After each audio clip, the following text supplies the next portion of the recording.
Good afternoon, everybody. If Chuck, there you go. If you can start sharing your screen, we'll get ourselves started. Welcome to the next of our SCORE workshop series. I'm Karen Casey. I am a certified SCORE mentor, and I will be the moderator of this workshop.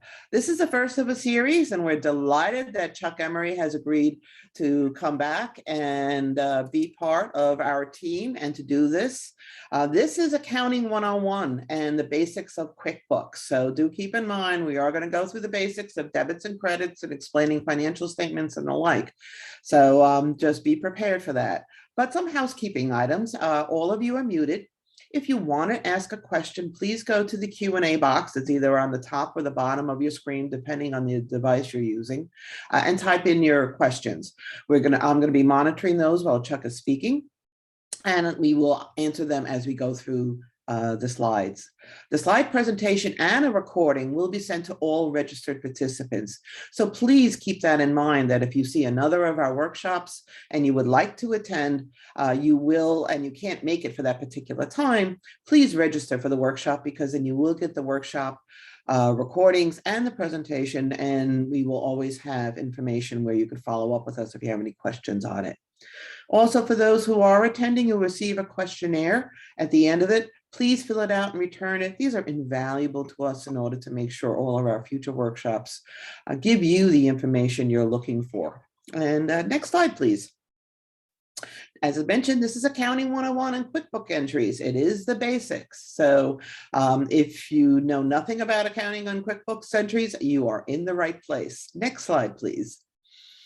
And we're delighted, as I said, Chuck is now doing this, I think, for 3 years for us, Chuck. 3 years, yes. So God bless him. And he is extremely knowledgeable. And you could see from his background, starting from UPS to obviously his position as a controller, and then obviously working as the COO and CFO. And right now he does consulting on a part-time basis for QuickBooks. And many of my clients have been referred to him, and they're absolutely delighted with working with him. But he doesn't want to be too busy because he does play pickleball with my husband. But anyway, so Your husband's better than I am. well, hey, listen, lately he's been having problems, but anyway, maybe it's his knee. Yeah, age is catching up on all of us. So, but anyway, Chuck has been a wonderful supporter of SCORE, and we truly appreciate all the time he gives to us. Next slide, please. And with that, I'm going to actually hand it over to Chuck, and he can talk about the series. Go ahead, Chuck. Yeah, hello, everybody. All right, so today it's going to be a combination of some QuickBooks, but mostly it's going to be all about some very, very basic accounting concepts. And the reason I do this is that the biggest problem I find that people have isn't so much learning QuickBooks. QuickBooks is pretty easy. QuickBooks tells you it's an accounting system for the non-accountant, but without some basis to work off of, a little bit of bookkeeping knowledge, I find people get lost like really easy. So I figure let's start with some really basic accounting concepts and see if we can kind of, solidify people's knowledge, and the things that QuickBooks is doing for them might hopefully make a little more sense. So we'll actually go through some transactions before we even get into QuickBooks. We'll look at some sample journal entries, and we'll kind of make believe we're the bookkeeper at the end of the month and actually taking the check register and the invoices and the credit card statements and actually doing some manual entries. And then we'll kind of look into QuickBooks. So we'll go back and do those same entries and see how QuickBooks is taking care of it for you. And you'll see how much easier it is. All right. So the goal here is to sort of learn a little bit behind the scenes what QuickBooks is doing. So having said that, let's get into some basics. There are two very basic and standard core financial statements that we should be aware of. First one is the profit and loss statement. Sometimes it's either known as a profit and loss statement or an income statement. And all it does, it shows your income, also known as revenue, all right, less what you've spent, the expenses, and the difference between those two is your net income. All right. If we can take a look at a very simple one. All right. If you can see, we have income. This is some kind of a service company. We had income of $5,000. That's just the raw money that you brought in and deposited into your checking account. We had some job materials, which are known as cost of goods, because they're directly related to that income and generating that income. And then we had some overhead expenses. And this can, again, I kept everything very, very, very basic. Things can get way more complicated than this, but in a small business, things tend to stay fairly simple. So we have an overhead expense there of supplies. And if you just take the 5,000 less the 200, less the 300 in supplies, you have a net income of 4,500. Pretty straightforward, very simple concept. All right. This is basically the statement that one of the two statements that your CPA uses at the end of the year to prepare your income tax return. QuickBooks will do this for you. If you just hand your CPA a checkbook and a bunch of statements, well, he's got to manually go through, figure all this out, and then create that statement, which runs you quite a bit more money at the end of the year. Okay, the next statement is your balance sheet. This is the one that kind of throws people, all right? But there's really nothing to get thrown about. A balance sheet is a financial statement of your financial position as of the end of any particular period. And what it does, it lists your assets, which are what you own, your liabilities, which is what you owe, and your equity, which is your stake in the business. You can kind of think about this just like your own home. All right. Your asset is the home, your liability is the mortgage, and the equity is the difference between the two. And now here's where everything has got to balance out. And the reason I put it like this, if you notice that little T that's there, we call it a T account. And I did this for a reason, because here's a concept right here, debit and credit, again, that throws people. They tend to overthink what a debit and a credit is, right? A debit does nothing more. It's nothing more than the left-hand side of a T account, and a credit is nothing more than the right-hand side of a T account. Now, a debit, if you're debiting an asset, it increases the asset. If you credit an asset, it decreases it. Conversely, on the other side, the liabilities, if you credit a liability, it increases it. If you debit the liability, it decreases it. So don't get too hung up on that. It's just debits on the left, credits on the right. And the reason I set it up this way is you'll see later on, we're going to be doing some journal entries in these T accounts that when we accumulate them all, will give us a balance sheet and an income statement. And here's a sample balance sheet. All right, you have your assets. In this case, it's the checking account. I called it Chuck's Bank, 2,700. You've got your accounts receivable, another asset. That's the money that people owe you. Then we have some fixed assets. All right, these are what you call long-term assets, bigger pieces of equipment. Like in this case, a Ford F-150. It could be anything, any big pieces of equipment that you have in your company. All right. Hey, Chuck, Yeah. we have a quick question. Sure. If the asset is what you own and the liability is what you owe, what is the equity again, please? The equity is your piece of the business. It's the difference between what you own and what you owe. Again, think about it like your home. Your asset's your home. Let's say it's 500,000. You have a mortgage of 200,000. All right. Your equity in your home is 300,000. It's what you physically own. All right. Of that 500,000, the bank owns 200 of it, and you own 300. It works exactly the same way on a balance sheet. And to explain it in a business term, if you're starting a business and you've got to put $5,000 into the business in order to buy equipment, open a bank account, Basically you're going to have, and if you're looking at the balance sheet that Chuck has online, you're going to have, well, the initial entry is going to be 5,000 into a checking account, which is going to be an asset.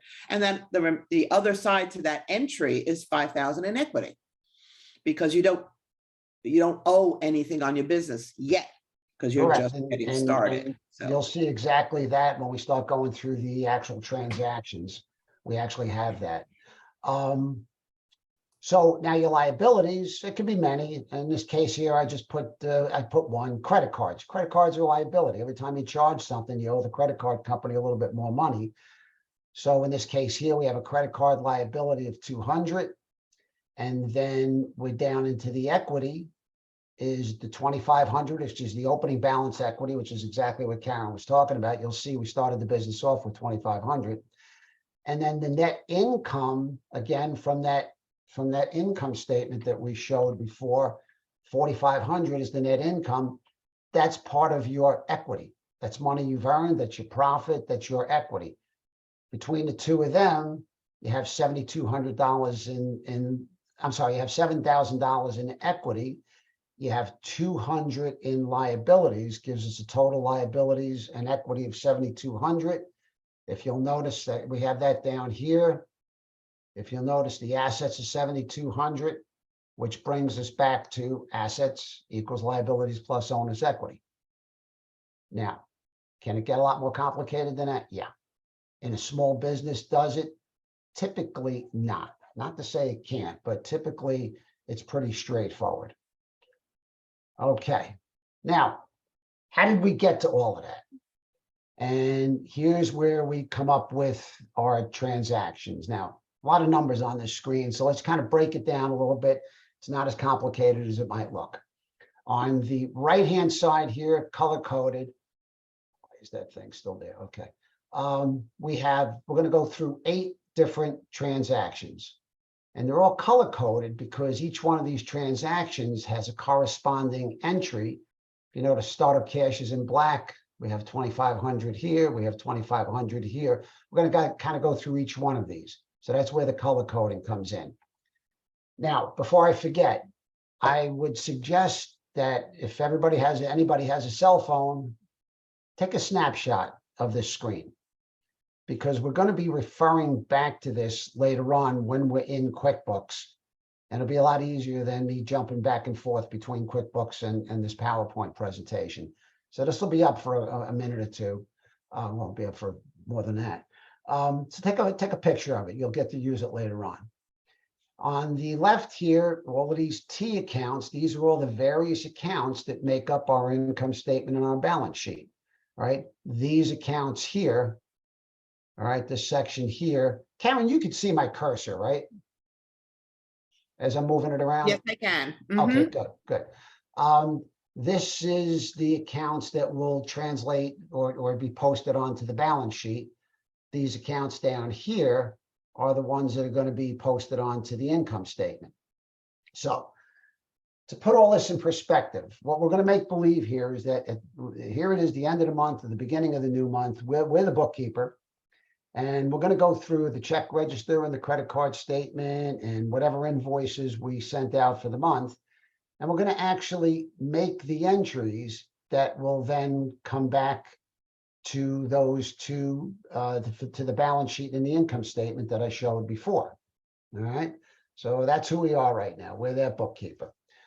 So, and this taskbar on the top is in my way. Why won't it get out of my way? Okay. Give me a second. There it goes. Okay.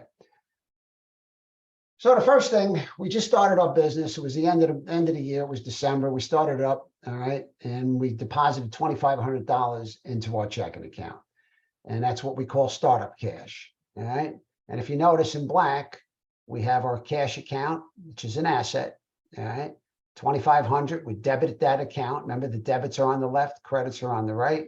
So we're debiting that for 2,500, and that goes right into our owner's equity because that's our money. All right, that was our personal money that we put in there. So right off the bat, if we were to create a balance sheet right then and there, all it would say was cash 2,500 and equity 2,500. Assets equals liabilities plus owner's equity. Then we buy a truck with cash. All right, we need a vehicle. So number 2 in green. So here, $1,500, we actually let go of 1,500. So we're going to reduce our cash by 1,500. And we're going to increase our asset, our fixed asset of a truck by $1,500. So here again, we balance because we've actually got a zero net effect in our assets. All right, so we haven't affected anything on the other side of the balance sheet. All right, then we went and we said we're going to need some supplies. So we bought some supplies on a credit card. All right, if you notice the brown down here, bought supplies. So we have a T account for supplies. We increased that by $300. And we did it on a credit card. So we're going to come over here to our credit card, our liability account, and we're going to credit that for this 300. Remember, a credit increases liabilities. So now we have supply expense. We have an increase in the credit card liability. Then we're going to go buy some materials again on a credit card. Right down here, we have 200 in job materials. And we have a $200 increase in our liability. Now, again, we're the bookkeeper. We'd actually be making, if we were doing this all manually, we don't have QuickBooks, we're doing this all manually, we'd actually be making these entries into our ledgers, all right? Each one of these is called a ledger. Okay. All right, now we've got our truck, we got some cash, we got some supplies and materials. Let's go do a job. We finished that. We did 2 jobs, actually. So we're going to invoice our first customer, and that's in red here. So what happens when you invoice a customer, obviously, well, usually you don't get the money right then and there unless you're collecting it right on the spot. But let's assume we send an invoice out. So we've generated an asset, and that asset's known as accounts receivable, and it's right up over here. My cursor is disappearing. So we increased our accounts receivable. Somebody owes us $2,000. And we have recognized $2,000 in revenue. Now, I'm not going to get into it right here and now, but we will get into it. There's a difference between accrual reporting and cash reporting. That's another thing that seems to throw people. Not going to get into it right now, just for demonstration purposes. Somebody owes you $2,000 and you've recognized revenue of $2,000. Then we invoice another customer in orange for $3,000, and we recognize revenue again for $3,000. Okay. Next thing that comes in is customer number 1 pays us. All right, so we receive payment on an invoice, and the entry we're going to do there is we're going to show that we've deposited $2,000 of that for that payment. So we're going to increase our cash by $2,000. And we're going to decrease our accounts receivable. If you notice, this $2,000 in blue. Okay. And then the last entry, we're going to make a payment to our credit card. So we're going to do there, making a $300 payment. If you notice, this 300 in purple. We're decreasing the liability. Remember, debits decrease liabilities. And we're decreasing the cash that's in the bank by 300. All right, so for the first month, that's all the transactions we had. And it's all fine and dandy. So we got all these little numbers sitting in these T accounts. All right, and what's next? So the next thing we're going to do is we're going to net out each one of these accounts. All right, and you can just take an easy one over here, the credit card. If you notice, we have 300 minus 300. Minus 200, we have a $200 credit balance. That's all of these amounts in yellow. What does this say here? Excuse me. A participant is enabled close capturing. I'm going to close that out. It's in my way. Okay. So each one of these ledgers, T accounts, call them whatever you want, now have a balance. And that balance is nothing more than the net of all the transactions that are in here. All right. The one entry that QuickBooks will make, now I know I just said we're not doing this through QuickBooks, but again, for demonstration purposes, what happens is to make everything balance, we have a $4,500 net profit. And that's basically down here. That's the revenue. less the 300, less the 200, that's the 4,500. There are all sorts of closing entries that if we were doing this manually, we would have to do. We'd have to debit this account, credit these accounts. There's a whole process there. So you don't have to worry about that in QuickBooks. QuickBooks takes care of that, does that entry. So again, for demonstration purposes, QuickBooks would wind up closing out these revenue accounts and putting the net profit, if it is hopefully a profit, as an increase or a credit to your owner's equity. If it was a loss, well, it would be sticking over here to reduce your owner's equity. Chuck, So- we have a question. Go. If if I am not a financial person and I'm looking at this and I'm already lost, should I get a bookkeeper right away? No. Well, not really.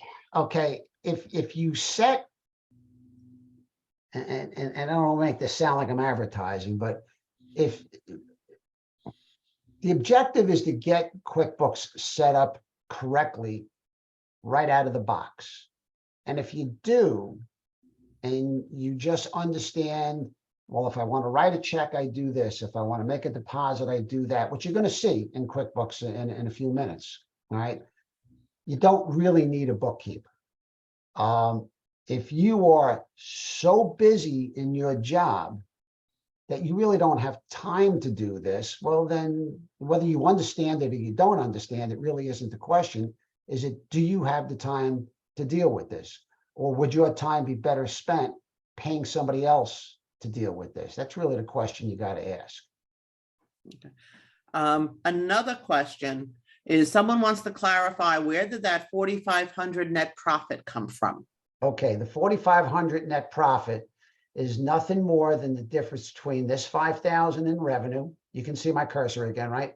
5,000 in revenue, less the expenses of 300 and 200. That's the 4,500. If I was doing this manually, I would be posting debits and credits to these accounts to close it out. The offset would be the credit of this 4,500. And just in general, that 4,500 would be your net income from your income statement or profit and loss. So if you saw a real income statement generated from these entries, you would see 4,500 is my net income for that month.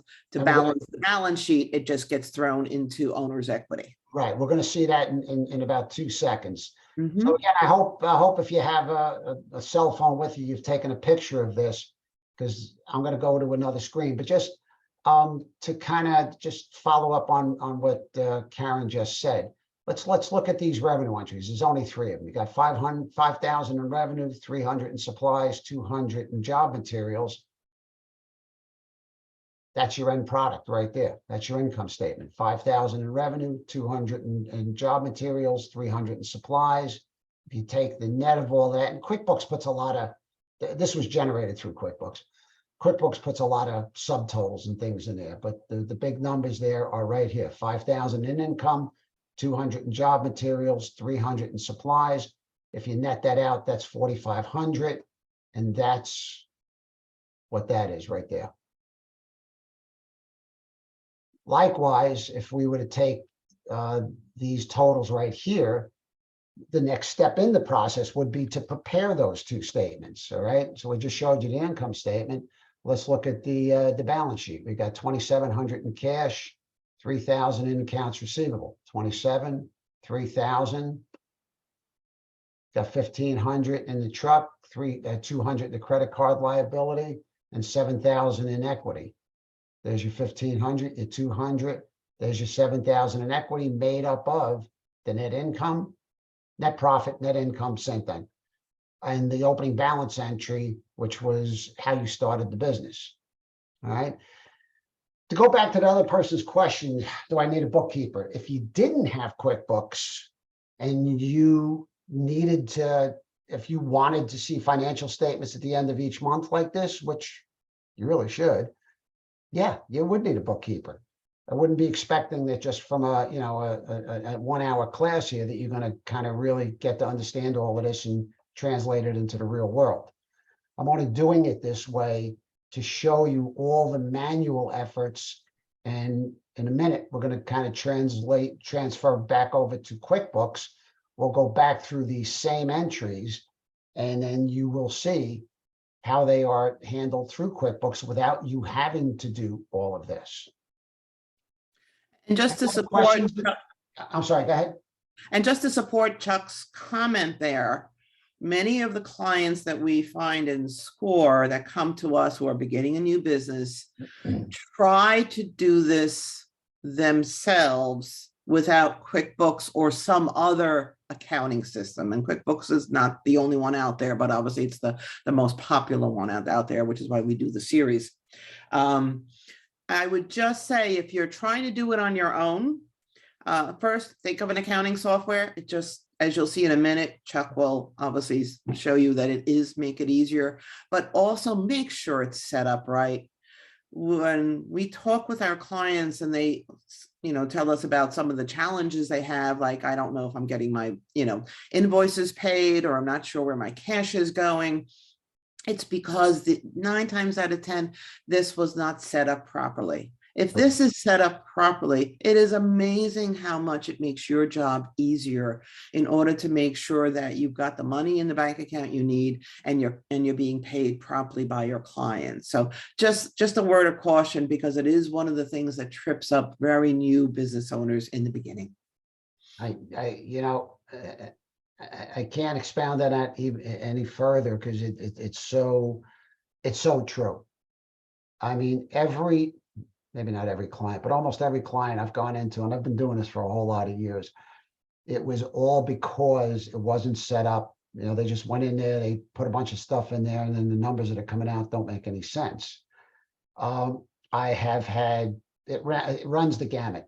I've had people that once I got them set up and I fixed all their problems, they were like, look, I really don't have the time for this. And I said, great, okay, fine. But at least now you understand what's going on here, and you'll understand the financial statements at the end of the month, that you'll be able to kind of go through and make decisions on a financial basis rather than just, Kentucky windage. And they've gone and gotten themselves a bookkeeper. I don't do bookkeeping, all right, but they've gotten a bookkeeper.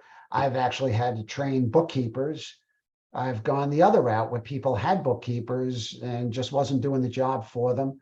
We came in, got them all set up, and they found out, they said, you know what, this really isn't all that hard, and I actually have the time to do this.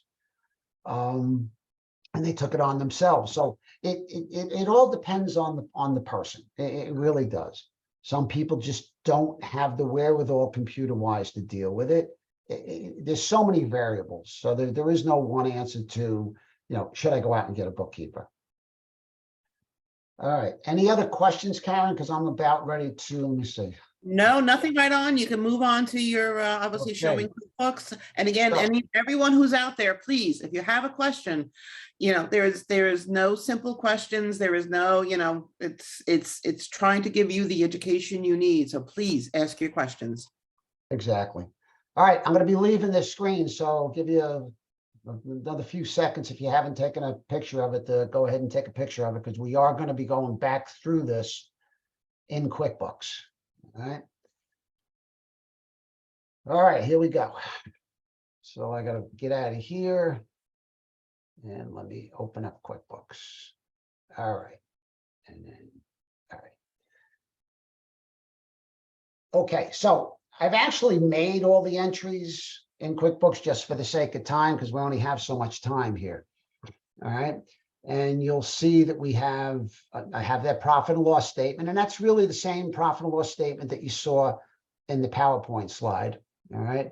I've also got, that's funny. What happened to my balance sheet? All right. Give me a second. You'll see how you do a balance sheet. Thought I had it up there. You go to reports, company and financial, balance sheet, and bring it back. Not that it's going to change the numbers, but just to be consistent, I'll bring it back to the end of last year. All right. So now we have, and this is the same balance sheet that you saw in the PowerPoint demonstration. So The first thing, first transaction was the startup and the startup cash. And I find the easiest way to do this is I'm going to drill right into the account, one of the two accounts that it's going to affect. So you can see the actual transaction as it appears in QuickBooks. So that start off cash was debiting the cash account. So we're going to kind of drill into that. Here's all the entries that are in the cash account, but I'm going to take the very first one, the 2,500, drill into that. And it's one of the nice things about QuickBooks. You can go right from the top level financial statement, drill down to see the actual transactions that make up that balance. And then if you click in on any one of those transactions, it will show you the actual base transaction that was made. So what happens here is when you want to deposit money into your account, all you do is you tell QuickBooks, here's the account that I want, because you could have multiple accounts. In this case here, we have one bank, Chuck's Bank. So it knows it's going to be debiting Chuck's Bank, just like we saw on that little sheet with the T accounts. Over here, you're going to tell it what the offsetting account is. And in this case, it's the opening balance equity, because this was the personal money that we put into the business. All right. So that's that 2,500.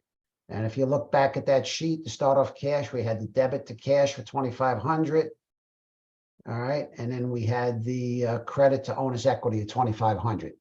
That journal entry is this screen right here. So as you can see, you don't need to make journal entries. You just have to use the proper, what's called activity. QuickBooks is what they call an activity-based system. Activities are things like writing a check, making a deposit, creating an invoice, inputting a credit card, paying a credit card, receiving a payment. These are all what you call activities. And when you choose that activity, QuickBooks usually, well, always knows at least one side of that journal entry. Sometimes it knows both sides. You don't even have to tell it anything except fill out a form like on an invoice, right? When you say, let me not get into the invoice yet. We're gonna be seeing that in a minute. All right, so Chuck, before you move on, software question. Does it matter what version of QuickBooks that we use? Mine is not Desktop Pro that is shown. I think I have a basic version and looks different from the screen. Is this the better version to use? Look different. No, all the versions look pretty much the same. But let's talk about that for a second. Yeah, we have time. QuickBooks has an online version, which they're pushing pretty hard, and they have the desktop version. Now the basic desktop version is the Desktop Pro. All right, they have contractors versions, they have an accountant version, they have all sorts of versions. But for the desktop, basically you would have the Desktop Pro. Now, if you can see my screen up here, you'll see mine is a version from 2019. Well, they're up to 2023 right now. And that's why I'm getting this critical alert. QuickBooks on the desktop only supports the current year plus the last two. And when I say supports, it's basically for electronic transactions, downloading credit cards, downloading your bank statements and stuff like that. I don't really use QuickBooks anymore to that extent. I'm retired. I take clients on a very limited basis. So I use QuickBooks for myself just to generate invoices, and I can do that. QuickBooks has gone from a version where you could just update it or get a new one maybe every 3 years for about $300 every 3 years. Well, now they've gone to a subscription-based system back in last year, actually in 22, to where you have to subscribe to it every year for about $500 and some odd dollars. So they've increased it quite a bit, for an ongoing business, an accounting system for $549 or whatever it is these days isn't really that much. For what I need it for, it's ridiculous for me to pay it. The online version is actually more expensive. And the online version doesn't really have the functionality, a lot of the functionality that the desktop version still has. It's not as easy to use. I suppose it's a matter of opinion. I guess sometimes it's what you're used to. But most people that I know that have tried both like the desktop version better. I can't explain why that person has a different screen unless they're not really looking at the deposit screen. But all the deposit screens look the same. There's a follow-up question regarding, is there any other difference between the online version to the desktop version? You mentioned functionality, but if we're dealing with a very basic need from a business accounting standpoint, is there any significant difference? From basic functionality, no. It does all the same stuff. It looks way different. It's much easier to navigate in the desktop version. You can have any number of windows open to where if you just hit this window thing, I mean, that's how I knew that I didn't have the balance sheet or the profit or loss statement rather up. You can just click on any one of these to get back to, whatever. If I wanted to get back to my balance sheet, I just click that. I mean, it's just easier to deal with. You can have multiple windows open on the online by copying the tab. It just kind of gets a little messy looking when if you have more than one or two open. There's a follow-up question, Chuck. Would there be two different transactions to put into QuickBooks for deposits? One for recording deposits in QuickBooks and one for the actual deposit to the bank? Repeat that, please. Would there be two different transactions to put into QuickBooks for deposits? One for recording the deposits in QuickBooks and one for the actual deposit to the bank? Okay.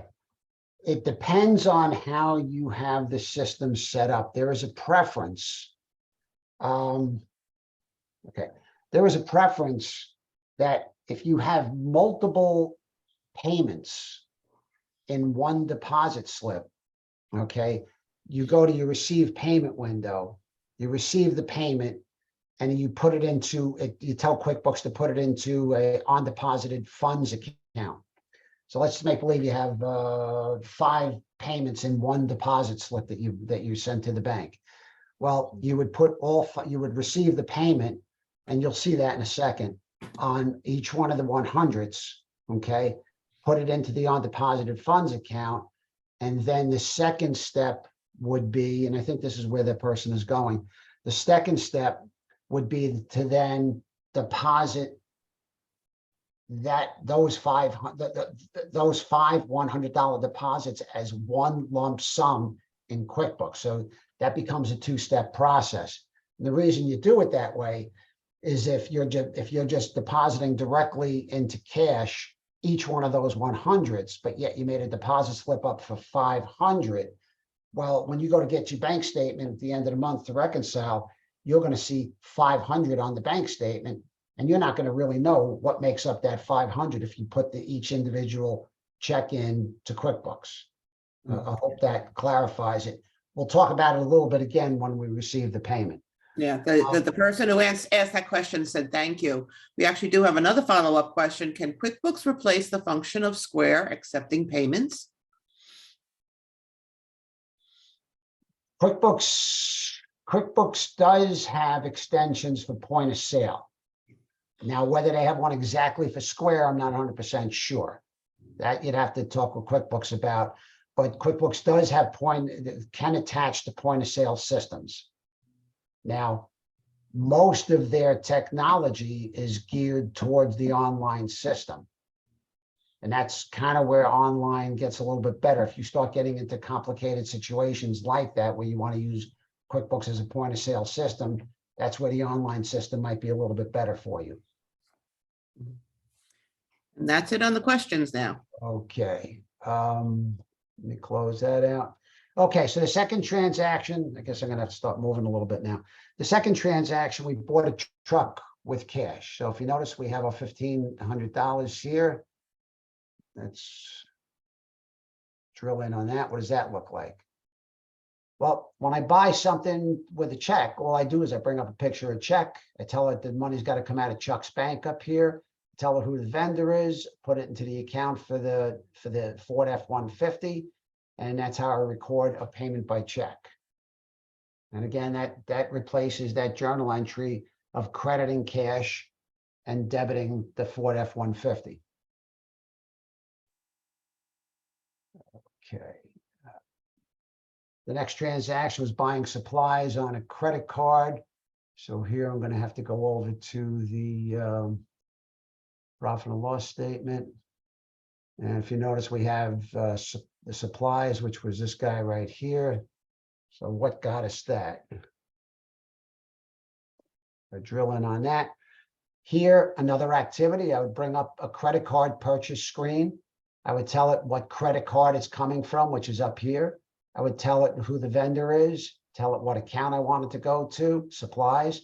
And that would replace that. That is making the journal entry as far as QuickBooks is concerned. And Chuck, another question is, it looks like that you have a number of things preset into QuickBooks, supplies, the truck account, Chuck's bank account. How critical is it to obviously get the account set up properly before you start using QuickBooks? Very critical. That's what you call your chart of accounts. And then again, this gets into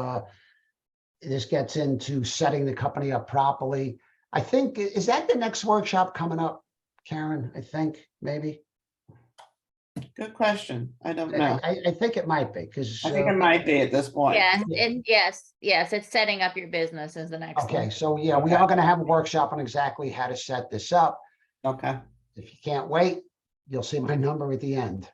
Yep. Okay, so that was that buying the supplies. Then we said we bought materials. That's this 200 here. Okay, again, I'm going to click in on the 200. Same exact type of thing. We bought it on the credit card. All right, just another vendor, Chuck's vendor 3. It's Chuck's credit card. We told it it was materials, so now it knows the debit and it knows the credit. All right, close that out.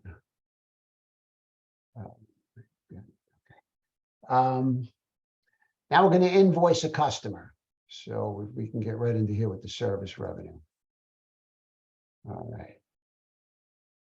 We actually had 2 customers. This will take care of really those next 2 entries. And I did 2 for a reason. All right. So we invoiced the first customer and we set up an invoice. We tell it who the customer is. We set up the item, and there is a class later on in the year for how to invoice. So I can't get too deep into that now. It's driven by items. You set up items for all the various types of services that you perform. Each item, if you were going in, the item would tell QuickBooks what account on your chart of accounts to point that to. All right. So this is where QuickBooks knows both sides of the entry. It knows it's an activity called create invoice. So it knows it's going to debit accounts receivable, and all you're telling it is where to credit it is by what item it is. All right. You can generate sales tax if you need to. All right, this one for 3,000, that's the same exact thing. Okay. All right, then we actually received transaction number 7, received payment on an invoice.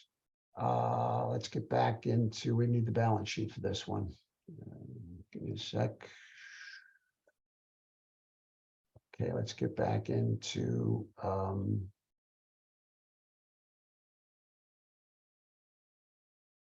right, I guess this is where I'm going to talk about cash versus accrual. All right. Most small businesses, the vast majority of small businesses, are on the cash reporting system method, rather. All right. And what that means is you recognizing your revenue when you receive it, as opposed to when you invoice it. And you're recognizing your expenses when you pay them as opposed to when they're incurred. That's the cash system. The accrual system says just the opposite. The accrual system says that you recognize your revenue when you invoice it. More bigger companies do it this way. And you recognize your expenses when you incur them, which is usually when you receive them or when you get the bill in, from the vendor. All right. And the only difference there, and I'm going to show you right up here, you can see where the report basis is accrual and cash. I've got these set up on the cash basis. What'll happen is, let me get this on accrual. All right. Same exact numbers, but here's where I want you to, if you look at this accounts receivable, all right, on the accrual basis, we were recognizing the revenue as we invoiced it. So it set up the receivable, and that's where we got the revenue on the other side. If I switch this over, keep your eye on this accounts receivable number. All the rest of the numbers are going to stay the same. If I switch this to cash, that receivable number is going to go away. And the offset to that's going to be on the profit or loss side, the revenue would go away.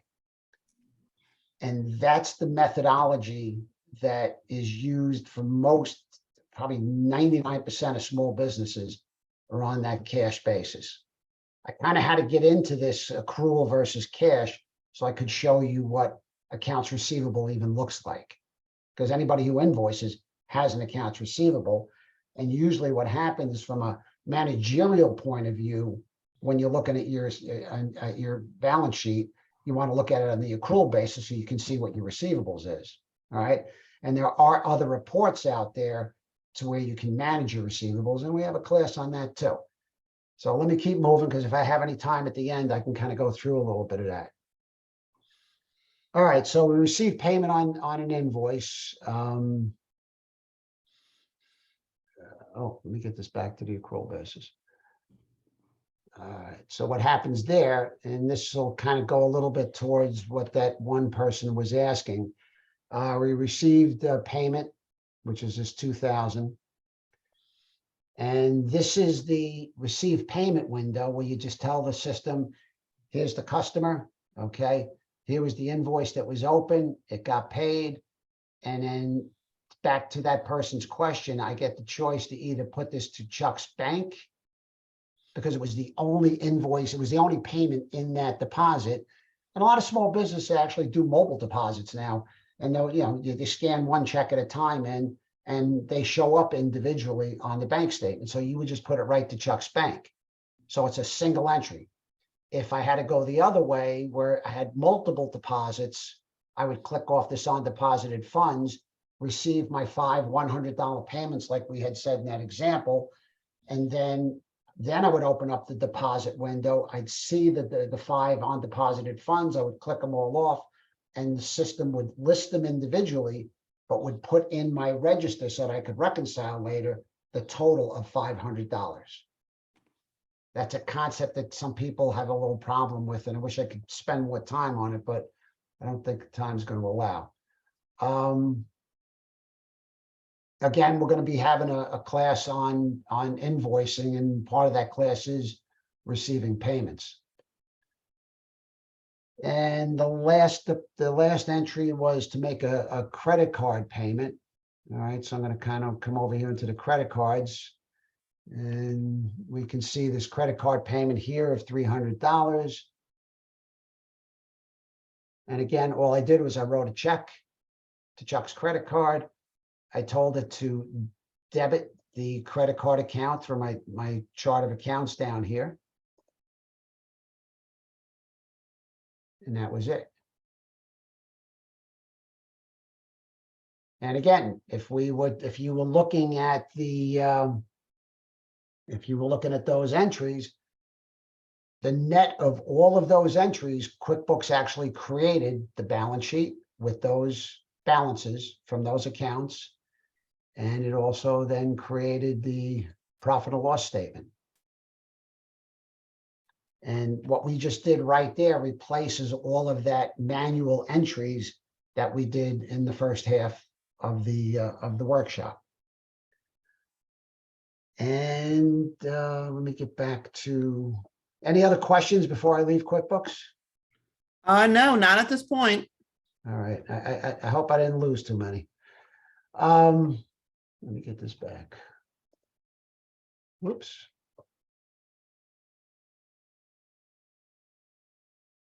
Okay, so if there are no other questions, then I've got some resources here for you.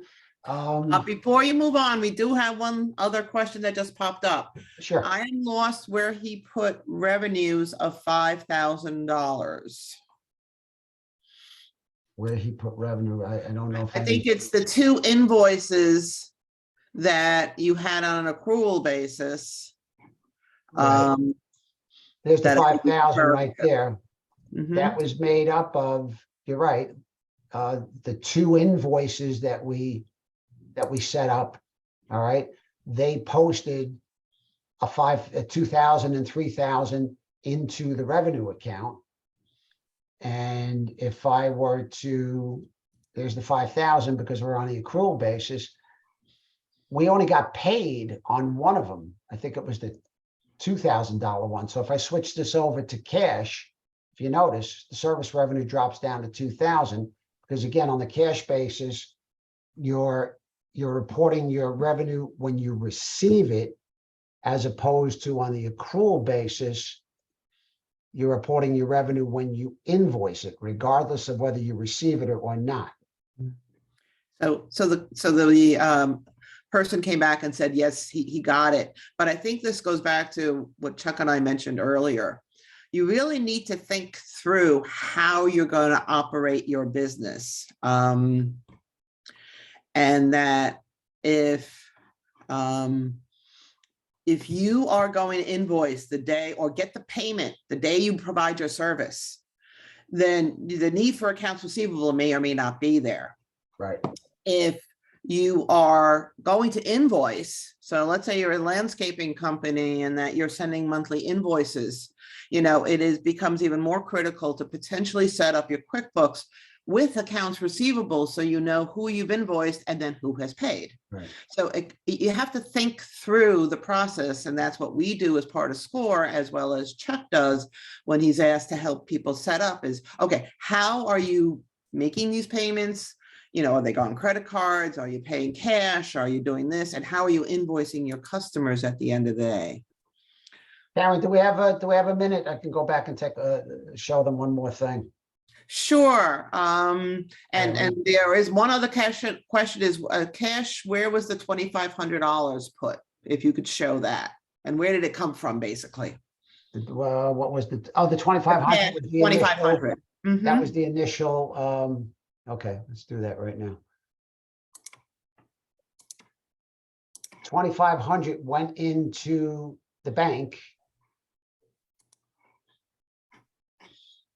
That's this guy right here. Mm-hmm. All right, we deposited into Chuck's bank and we credited opening balance equity because that was the cash that you started the business up with. Okay. What I kind of wanted to show folks, whether they're, because again, most people are on cash basis, and if they're looking at the cash basis balance sheet, they're not going to see an accounts receivable. But what you can do is if you go into reports, customers and receivables, regardless of cash or accrual, you can look at a few different reports here that show who owes you money. The simple one is a customer balance summary. That gives you a listing down here of everybody who owes you any money, right? That was the one $3,000 invoice that didn't get paid. Another one that I like to show people, if you go to reports, you go to customers and financials again, and you go to the aging summary, it shows you that same thing. All the customers would be listed down here, but it shows you an aging. This is an excellent report to see what the condition of your receivables is. Now, the dates I was using go back to 2022. So you could see customer 2 owes me that $3,000 past 90 days. And I could actually drill in on it. It would give me all the invoices that are beyond 90 days. And if I want to drill in even further, it would get me back to the invoice that we talked about and shows that it's past due. Mm-hmm. And you can generate invoices right from QuickBooks, correct? Yes. Okay. We do have two more questions. One person says they apologize, they came in late, but is the QuickBook app pretty much the same as this? Yes. Now, I'm on version 2019, 2023, you know, they throw in little bells and whistles here, but pretty much if desktop would look the same as this. Online version looks way different. Has much of the same basic functionality, but the interface just looks different. And the second question is, after entering all your numbers throughout the year, when you're ready to send your accountant end of year figures for taxes, is all this in QuickBooks to be printed off? Yes. You just print it. I mean, assuming your balance sheet and your profit and loss makes sense, you can send them what's called a portable company file, which is a stripped down version. A lot of accountants like that because then they can look in and see what's going on. It just basically takes a lot of fat out of the file so you can attach it to an email. Some accountants just want a hard copy. You would print them out a balance sheet and income statement, profit and loss statement, income statement. It depends on what that CPA wants, but yes, all the numbers are available.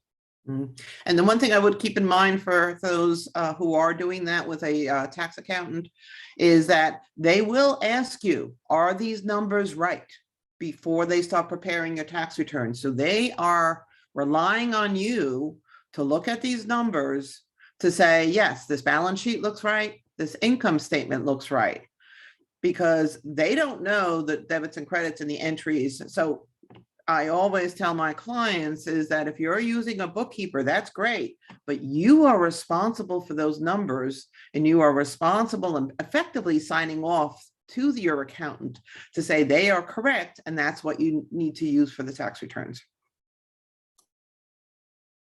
Okay. Any other questions before I get out of QuickBooks? Nope, I think we're done, and I think we got to move along to the end. Okay. So every time I put it on that, it goes back to the beginning, but that's okay. Okay.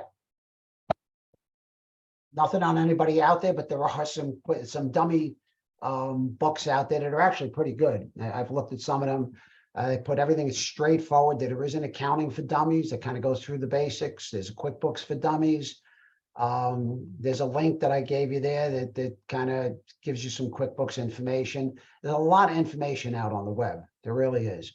Or if you're so inclined, give me a call, send me an email. My name and number is right there. I'll help you out with whatever I can. Okay, and Chuck, one last question. Do I need to give my CPA view-only access if I send these reports electronically? No, because you're actually creating a file. Well, there's a couple different ways. You're basically creating a standalone file and sending it to him. So it's not like he has access to your system at all. If you're on the online version, you can, I believe you can do your accountant would be one of your users as part of the price. They let your accountant be a user. And I do believe that you have the facility to let him make changes or not. There's another thing with QuickBooks on the desktop where you can send an accountant's copy, not a portable company file, but an accountant's copy, which allows him to make changes to that copy. And then he can send that back to you. And when you import those changes go right into your system. It doesn't overwrite your entire file. It just integrates the changes that he made in with that. Okay, let's keep going. Okay. All right, key takeaways, double entry accounting, debits and credits, it all has to agree. Assets versus assets equal liabilities and equity. Everything's always, it's double entry bookkeeping system. That's why everything's always got a balance. Assets equals liabilities plus equity. QuickBooks is an activity-based system. We talked about that, depending on whether if you say write a check, it knows what it needs to do. If you say receive a payment on an invoice, it knows what it needs to do. And each activity takes care of at least one side of the journal entry. Some of them take care of both sides. And that's why they call it an accounting system for non-accountants. You don't need to go through all of that gibberish that I started in the first half of this. All right, that was for demonstration purposes only. I'm done. So we don't have any questions, so let's go through the last slides because we're just right after the hour and I'm conscious we told everybody. As Chuck mentioned, we do have 3 more of these workshops set up. The next one is setting up your business. So we will talk about setting up the chart of accounts and obviously how you set your business up on QuickBooks properly. Next one is invoicing and invoice customization. And the last one's reporting and reporting customization, which is very important so you can get ready for your tax returns. In the meantime, Chuck is always available. He's kind enough to obviously provide his email. You can reach out to him at the end of the day. Next slide. We have a Google webinar series starting up, and you can see on the 6th, 4th, and the 1st. Highly recommend. Usually there will also be freebies that they give out as part of these Google webinars, so please attend one of them. As part of attending this workshop, you will be receiving the links, obviously, to sign up for these as you need. Next slide. We have an intellectual property workshop series. This is brandy new this year. We've had a number of people coming up and saying, listen, how do I protect my business, my design, the way I do things, and should it be protected? Doug is great. He's very entertaining. Highly recommend. The next one is our veteran series. You don't have to be a veteran to attend these, but we're very excited to have and 4-star Air Force general starting it off. General Newton coming in. He also flew with the Thunderbirds, which was great. Our social media skills, obviously, is also the next one. We've had 2 already, but if you need any more information, email Ellen. But we have 3 more coming up, which obviously will help you with your business. Next slide. If you need a mentor, if we just gave you a headache and you would like to sit down with someone and go through this step by step, please reach out to SCORE. Go on score.org, find a mentor, put in your zip code, and you'll then and say what you're looking for. Someone will reach out to you and help you. Next slide. We're also looking for volunteers to be not only mentors, but obviously help with graphic design, marketing.